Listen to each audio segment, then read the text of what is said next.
પતિના અવસાનને અઠવાડિયું જ થયું હતું, પરંતુ રામી કાકીના આંખોમાં આંસુ નહોતા સુકાતા કે ન કશું ખાતા હતા. શહેરથી આવેલા બંને દીકરા માને ઘણું સમજાવે છે કે જે થયું એ ભૂલીને અમારા સાથે શહેરમાં ચાલો, પણ રામી કાકી પોતાના ગામડાનું ઘર અને ખેતર છોડી ક્યાંય નહોતા જવા માંગતા. એ ઘરમાં એમની ઘણી યાદો અને એમના પરિવાર સાથે વિતાવેલા અનમોલ પળોનો ખજાનો હતો, જે મૂકીને એ ક્યાંય નહોતા જવા માંગતા. શહેરમાં નોકરી કરતા બંને દીકરા અને એમનો પરિવાર ઘરે પાછા જવા ઘણા ઉતાવળા હતા, કારણ કે એમના પિતાના અંતિમ સંસ્કાર પછી ઘણા દિવસો ગામમાં રોકાવું પડ્યું, અને જેથી એમની નોકરીમાં પણ ઘણી રજાઓ પડી હતી. આકાશ મોટો દીકરો હતો અને ઉમંગ એનો નાનો ભાઈ હતો. ઉમંગની પત્ની શ્રેયા પ્રાઇવેટ કંપનીમાં એકાઉન્ટન્ટ તરીકે નોકરી કરી રહી હતી, જ્યારે આકાશની પત્ની ઉપાસના આંગણવાડી વર્કર તરીકેની નોકરી કરતી હતી. બંનેને બે બાળકો હતા અને સ્કૂલમાં જતા હતા, જેથી એમને પણ રજાઓ પડી રહી હતી અને અભ્યાસ બગડી રહ્યો હતો. અને એવા સમયે રામી કાકીના પતિ ઘણા ભોળા અને દયાળુ સ્વભાવના હતા. પોતે ભલે ખેતીવાડી કરતા હતા, પરંતુ જો ગામના અન્ય કોઈ પણ વ્યક્તિને જરૂર પડે તો એમનાથી બનતી મદદ એ ચોક્કસપણે કરતા હતા. પોતાના બંને દીકરાઓને ભણાવવા એમણે ઘણી બધી મહેનત કરી હતી અને શહેરમાં મોકલ્યા. બંને દીકરા નોકરી કરતા થઈ ગયા અને એમના લગ્ન પણ કરાવ્યા. ઘડપણના કારણે એમનાથી કઈ કામ નહોતું થતું, તો એમણે પોતાના ખેતરમાં માણસો રાખી લીધા. આશરે 70-75 વર્ષની વયે એમનું અચાનક અવસાન થાય છે, અને જેનાથી રામી કાકી અંદરથી સાવ તૂટી પડે છે. લગ્ન બાદ તો બંને દીકરા શહેરમાં સ્થાયી થઈ ગયા, અને જેથી એ વાર તહેવારમાં જ પોતાના પરિવાર સાથે ઘરે જતા અને મા બાપ સાથે રજાઓ માણતા હતા. પિતાના અવસાનના બીજા જ દિવસથી બંને દીકરા અને વહુઓ રામી કાકીને ઘણું સમજાવે કે અમારા સાથે શહેર ચાલો, પરંતુ એ એમની વાત માનવા તૈયાર નથી થતા. આમ ને આમ 8-9 દિવસ થયા અને દીકરા તથા ગામમાં ઘણા લોકોએ પણ સમજાવ્યું કે હવે અહીં એકલા રહીને શું કરશો, એના કરતા દીકરાઓ સાથે શહેરમાં જતા રહો. ત્યાં બંને વહુ દીકરા તમારી સેવા કરશે અને તમે થાય એટલું કરી ભગવાનની ભક્તિમાં સમય પસાર કરજો. ત્યારે રામી કાકી બોલ્યા કે હું મારા ઘર અને ખેતરને છોડી જતી રહીશ તો કોણ ધ્યાન રાખશે? ત્યારે બધાએ કીધું કે એ તો માણસો રાખેલા છે, એ કામ કરશે. તોય તમને કે તમારા દીકરાઓને ટાઈમ મળે ત્યારે આવીને જોઈ જજો. આમ બધાનું ઘણું સમજાવ્યા બાદ એ રામી કાકી શહેર જવા રાજી તો થઈ ગયા. સાંજના સમયે રામી કાકી ડેરીમાં દૂધ આપવા ગયા, ત્યારે બંને દીકરા ખાટલામાં બેઠા બેઠા વાત કરી રહ્યા હતા કે મમ્મી કોના સાથે રહેશે. અને આ વાત પર બંને વચ્ચે વાદ વિવાદ થઈ રહ્યો હતો. આ વાદ વિવાદ શ્રેયા અને ઉપાસના જોવે છે અને એ પણ વિચારે છે કે મમ્મી કોના ઘરે કેટલું રહેશે.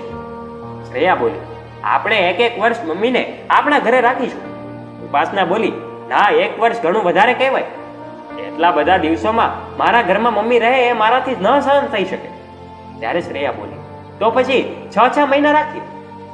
ઉપાસનાએ એમાં પણ ના પાડી અને કહ્યું કે આપણે 1 અઠવાડિયું મમ્મીને રાખીશું, જેથી આપણે બંનેને શાંતિ મળી રહે. આમ સાસુને ક્યાં કેટલા દિવસ રહેવું એના ભાગલા પાડી બંને વહુ હસી રહી હતી. બીજા દિવસે સવારે ટેક્સી કરીને બધાએ સામાન મૂકવા માંડ્યું. જ્યારે રામી કાકી એમનો સામાન એક પેટીમાં મૂકી રહ્યા હતા અને આખા ઘરને જોતા જોતા પોતાની યાદોને વાગોળી રહ્યા હતા, ત્યાં ઉપાસના આવી અને એણે જોયું તો એના સાસુએ એમના પતિનો ફોટો અને બંને ભાઈઓના બાળપણના જૂના કપડાને એવું બધું મૂક્યું. ઉપાસના બોલી, અરે મમ્મી, તમે આ બધું શા માટે અહીં મૂકો છો? એને પાછું મૂકી દો, તમારે ફક્ત કપડાં લેવાના છે, આ બધું ત્યાં કશા કામનું નથી. રામી કાકીને એ વહુના શબ્દો મનમાં વાગ્યા, પણ એમના સાથે રહેવાનું હોવાથી એમણે વહુની વાતને માન આપી દીધું અને બધું પાછું મૂકી દીધું. માત્ર કપડાં એકલા પેટીમાં મૂક્યા. 2 ટેક્સી કરી બધા રેલવે સ્ટેશન ઉપર પહોંચ્યા અને ત્યાંથી ટ્રેન પકડી શહેર પહોંચ્યા.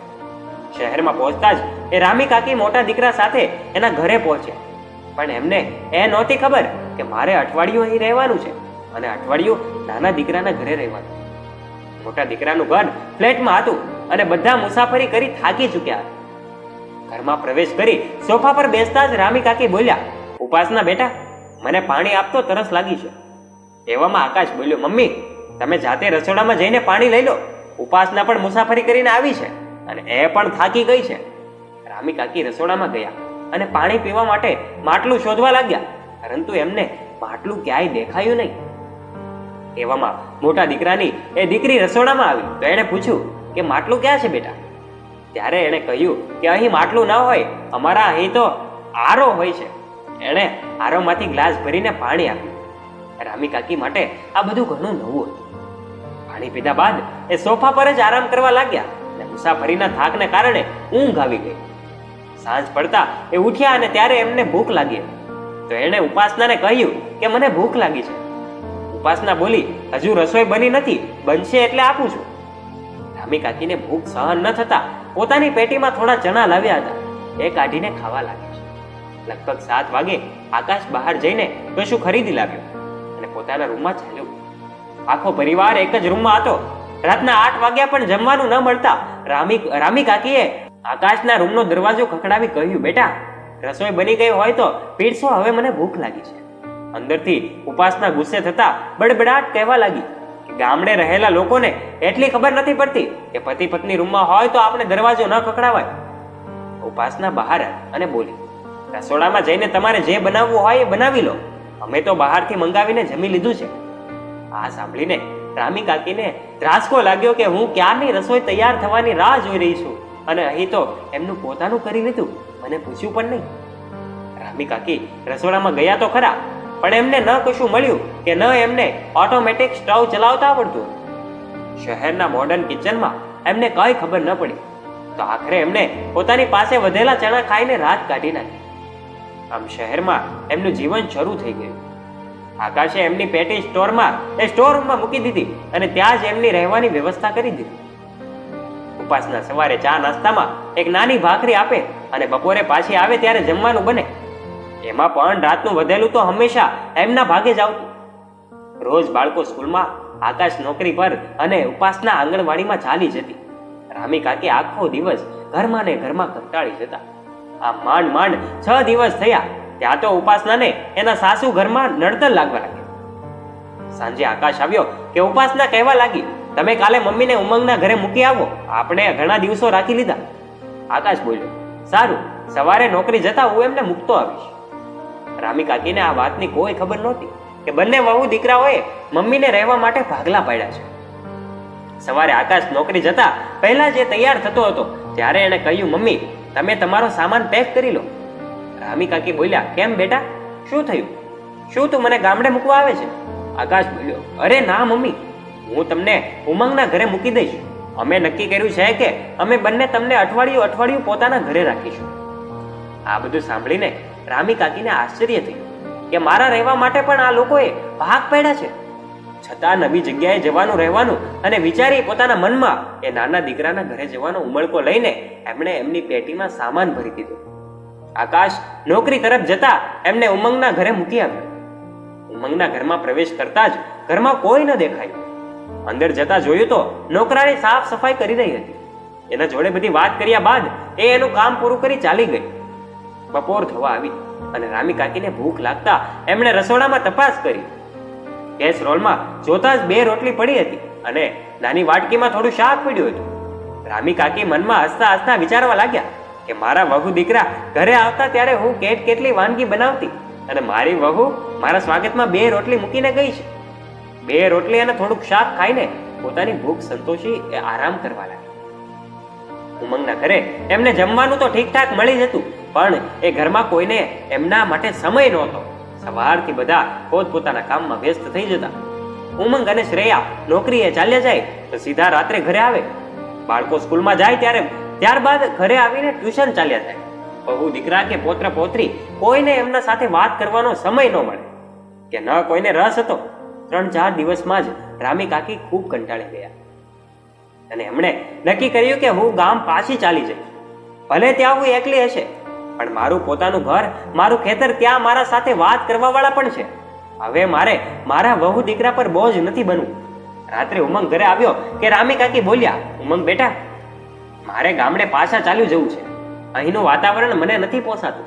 આખો દિવસ ઘરમાં કંટાળી જાઉં છું, કશું સૂઝતું નથી. ઉમંગ બોલ્યો, પણ તમે ગામડે એકલા શું કરશો? રામી કાકી જવાબ આપતા બોલ્યા, બસ હવે મને મારું ઘર યાદ આવે છે, ખેતર યાદ આવી રહ્યા છે. ઉમંગ એના મોટા ભાઈ આકાશને ફોન કરી કહે છે કે મમ્મી ગામડે પાછા જવાનું કહે છે અને એમને સમજાવવા માટે ઘરે બોલાવી લે છે. આકાશ અને એની પત્ની તરત ઉમંગના ઘરે આવી જાય છે અને આકાશ પણ પૂછે છે કે તમારે ત્યાં શું કામ જવું છે? રામી કાકીએ કહ્યું કે તમને બંને વહુ દીકરાઓને મારા માટે સમય નથી. મારા પૌત્ર પૌત્રી પણ મારા સાથે વાત કરવા તૈયાર નથી. વધ્યું ઘટ્યું ખાવા આપી દો છો. સોફા પર ઊંઘીને મારે રાત કાઢવી પડે છે. એના કરતાં મારા ઘરનો ખાટલો મારા માટે વધારે બેસ્ટ છે, મારા માટે વધારે સારો છે. આખો દિવસ એકલી ઘરમાં કંટાળી જાઉં છું. દર અઠવાડિયે સામાનની જેમ આમથી આમ ફરવું, એના કરતાં મેં વિચારી લીધું છે કે હું મારા વહુ દીકરાઓ પર બોજ નહીં બનું અને મારા ઘરે ચાલી જઈશ. આકાશ બોલ્યો, પણ મમ્મી, એ ઘર અને ખેતર તો અમે બંને ભાઈ વેચવાની તૈયારીમાં છે. રામી કાકી બોલ્યા, તમને કોણે કીધું કે એ ખેતર અને ઘર વેચી નાખો? એ ઘર અને બધા ખેતર મારા છે અને હું જીવું છું ત્યાં સુધી એ ક્યારેય શક્ય નહીં બને. તમારે શું જરૂર પડી કે તમે મને પૂછ્યા વિના બધું જ વેચવાનો ફેસલો લેવા માંડ્યા છો? આકાશ બોલ્યો, અહીં આટલા નાના ફ્લેટમાં નથી ફાવતું. બાળકો માટે અલગ રૂમ મળી જાય તો એ લોકો શાંતિથી વાંચી શકે, ભણી શકે. રામી કાકી બોલ્યા, પોતાના સંતાનો માટે અલગ રૂમ જોઈએ છે અને પોતાની જનેતા માટે ઘરમાં કોઈ રૂમ નથી. આટલું સાંભળી બંને દીકરા એ મોહ શરમથી ઝૂકી ગયા. રામી કાકી વાત આગળ વધારતા બોલ્યા કે મારા રહેવા સુધીના ભાગલા પાડ્યા એ તો મેં ચલાવી લીધું, પણ મારા ઘર કે મારા ખેતરના ભાગલા પાડવાનું ક્યારેય વિચાર નહીં કરતા. મારા મૃત્યુ બાદ એ ઘર ખેતરોનું જે કરવું હોય તે કરજો, પણ હાલ તો એ હું નહીં જ થવા દો. કાલે મને ટ્રેનમાં બેસાડી દેજો. હું મારું આગળનું જીવન ત્યાં જ રહેવાનું પસંદ કરીશ, જ્યાં મારા પતિના મારા આખા પરિવારના અમૂલ્ય ક્ષણોની યાદો છે. મિત્રો, મા બાપના કોઈ ભાગલા ન થાય એ કોઈ સામાન કે વસ્તુ નથી કે એમને એક જગ્યાએથી બીજી જગ્યાએ ફેરવવામાં આવે.